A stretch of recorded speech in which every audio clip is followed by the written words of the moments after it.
The phone clock read 2:47 in the morning when Carla Mitchell opened the calculator for the 13th time, and the numbers still did not change.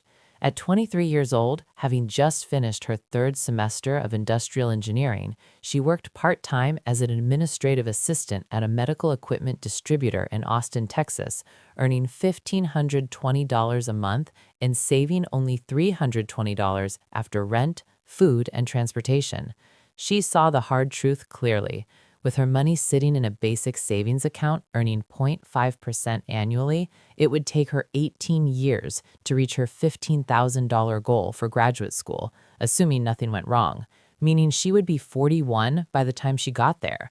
The realization hurt, especially with a financial management project due the next day that she could not even apply to her own life.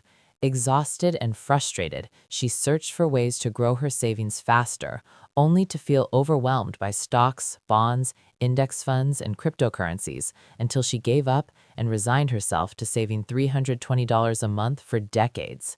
The next day at lunch, her roommate, Daniela Reyes, noticed her dark circles and showed her a simple chart with 2 lines explaining the rule of 72, which showed how long it takes money to double based on the interest rate. When Carla understood that her money at 0.5% would take 144 years to double, something clicked. Daniela explained that at 7%, money doubles roughly every 10 years, and that was the power of compound interest. Carla ran the numbers herself and realized that at 7%, saving the same amount, she could have close to $23,000 in 5 years instead of $7,600.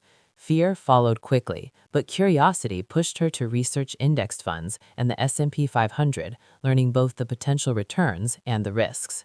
After more conversations with Daniela, she built an emergency fund, kept $3,000 in savings, and invested $840 just to learn, later adding $100 monthly contributions. At first, she panicked over market drops, especially when the market fell 8%, but she resisted selling and learned to think long-term. Over time, she stopped checking daily, watched her money slowly grow, and truly understood that she was not saving anymore. She was planting trees. With raises, she increased her contributions. Her balance grew to $6,700 by year 2, $11,200 by year 3, and $17,300 by year 4, beating her goal early. She paid her $9,500 tuition by selling only what she needed, left the rest invested, and entered graduate school with confidence. Years later, earning $3,200 a month, she calculated that investing $1,000 monthly at 9% for 20 years could build $78,000, not by earning more, but by letting time work. When her younger sister asked where to keep her money, Carla shared the same simple formula that changed her life. Divide 72 by the interest rate to know how long it takes money to double, because once you understand that, everything changes.